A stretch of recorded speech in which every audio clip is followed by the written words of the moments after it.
AP liquor scam కేసులో కీలక పరిణామం చోటు చేసుకుంది. ఏపీ లిక్కర్ కేసు నిందితులకు సుప్రీంకోర్టులో ఊరట లభించింది. సరెండర్ నుంచి నిందితులు కృష్ణమోహన్ రెడ్డి, అలాగే ధనుంజయ రెడ్డి, బాలాజీ గోవిందప్పకు మినహాయింపు లభించింది. అయితే డిఫాల్ట్ బెయిల్ ను హైకోర్టు రద్దు చేయడంతో ఏసీబీ కోర్టులో ముగ్గురు నిందితులు లొంగిపోవడానికి ఇవాళే గడువు. అయితే ఈ లోపలే సుప్రీంకోర్టును ఆశ్రయించారు ఈ ముగ్గురు నిందితులు. ట్రయల్ కోర్టు విధించిన షరతులకు లోబడి ఉండాలని ఇప్పుడు సుప్రీంకోర్టు ఆదేశాలు జారీ చేసింది. నిందితులను జ్యుడిషియల్ కస్టడీలో ఉంచాల్సిన అవసరం ఏముందని సుప్రీంకోర్టు అయితే ప్రశ్నించింది. ఒకవేళ సాక్షులను ప్రభావితం చేసే పక్షంలో తాము తగిన షరతులు విధిస్తామని ధర్మాసనం అయితే వెల్లడించింది. 10 రోజుల్లో కౌంటర్ దాఖలు చేయాలని ఏపీ సిట్కి సుప్రీంకోర్టు ఆదేశాలు కూడా జారీ చేసింది.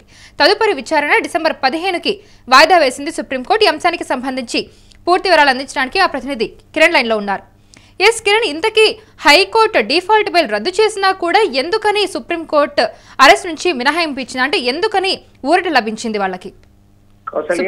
ఏపీ లిక్కర్ కేసులో ముగ్గురు నిందితులకు సుప్రీంకోర్టులో ఊరట లభించింది. ఏదైతే A31 Krishnamohan Reddy, A32 Dhanunjaya Reddy, A33 Balaji గోవిందప్పలకు సుప్రీంకోర్టులో ఊరట లభించింది. అందులో ఈ కేసుకు సంబంధించి కొద్ది రోజులు మినహాయింపు లభించింది. ఎందుకంటే ఈ రోజు వారు హైకోర్టు డిఫాల్ట్ బెయిల్ రద్దు చేయడంతో వారు ఈ రోజు ఏదైతే జైలు సూపరింటెండెంట్ దగ్గర హాజరు కావాల్సింది, ఈ రోజు లొంగుబాటు కావాల్సింది.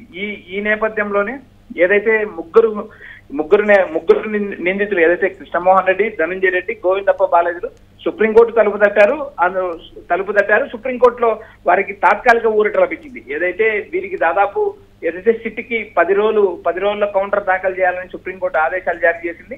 దాదాపు వీరికి 10 రోజులకు ఊరట లభించే అవకాశం ఉంది. ఈ రోజు నుంచి దాదాపు 10 రోజులు వీరు జైల్లో సరెండర్ కావాల్సిన అవసరం ఉండదు. ఎందుకంటే ఫర్దర్ విచారణ జరిగిన తర్వాతనే దీనిపైన తదుపరి ఆదేశాలు వచ్చే అవకాశాలు ఉంది. ఏదైతే లిక్కర్ కేసులో ప్రధానంగా ఈ ముగ్గురు నిందితులు కీలక పాత్ర పోషించారని సిట్ భావించింది.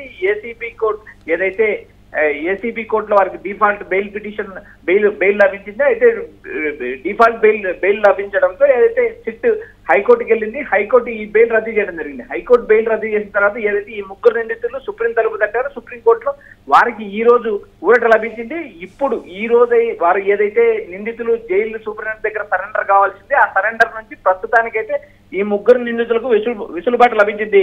కౌసల్య, ఎస్, అయితే నిందితులను జ్యుడిషియల్ కస్టడీలో ఉంచాల్సిన అవసరం ఏముందని సుప్రీంకోర్టు అయితే ప్రశ్నించింది. అయితే దీనికి గల కారణం ఏంటి? అంటే సిట్ దర్యాప్తులో ఏమైనా సందేహం కారణంగానే ఈ విధంగా ప్రశ్నించిందా?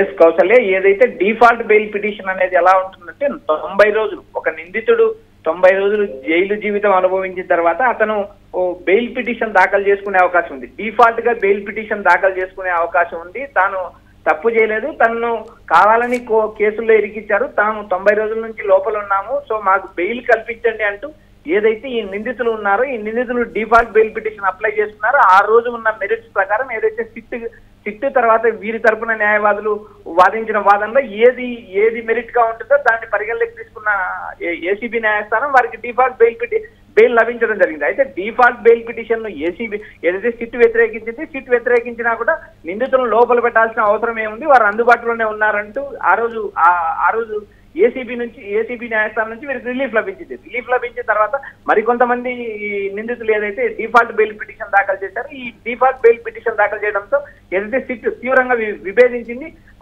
ఏదైతే ఏసీబీ కోర్టు ఇచ్చిన ఉత్తర్వుల పైన సిట్ హైకోర్టుకి వెళ్ళడం జరిగింది. హైకోర్టులో వాదోపవాదాలు జరిగాయి. అయితే ఈ ముగ్గురు నిందితులు మళ్ళీ సరెండర్ కావాలంటూ హైకోర్టు ఆదేశాలు జారీ చేయడంతో ఈ రోజు డేట్ ఇచ్చారు. ఈ డేట్ ప్రకారం వారు ఏదైతే ఆ నిందితులు జైలు సూపరింటెండెంట్ దగ్గర హాజరు కావాల్సింది. ఈ నేపథ్యంలో వారు సుప్రీంకోర్టుకి వెళ్ళడం, సుప్రీంకోర్టులో వారికి ఈ ఊరట లభించడం జరిగింది. అయితే జ్యుడిషియల్ కస్టడీ ఒకసారి బెయిల్ ఇచ్చిన తర్వాత ఈ ముగ్గురు నిందితులు అందుబాటులో ఉన్నారు.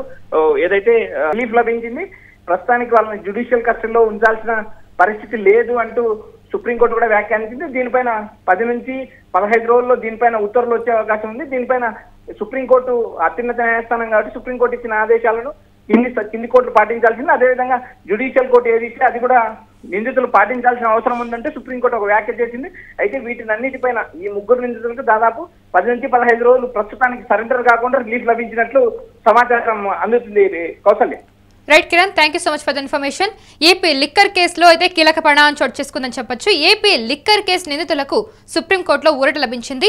సరెండర్ నుంచి నిందితులు కృష్ణమోహన్ రెడ్డి అలాగే ధనుంజయ రెడ్డి, బాలాజీ గోవిందప్పకు మినహాయింపు లభించింది. అయితే డిఫాల్ట్ బెయిల్ను హైకోర్టు రద్దు చేయడంతో ఏసీబీ కోర్టులో ముగ్గురు నిందితులు లొంగిపోవడానికి ఇవాళే గడువు. అయితే ఈ లోపలే సుప్రీంకోర్టును ఆశ్రయించారు ఈ ముగ్గురు నిందితులు కూడా. అయితే ట్రయల్ కోర్టు విధించిన షరతులకు లోబడి ఉండాలని సుప్రీంకోర్టు ఆదేశాలు జారీ చేసింది.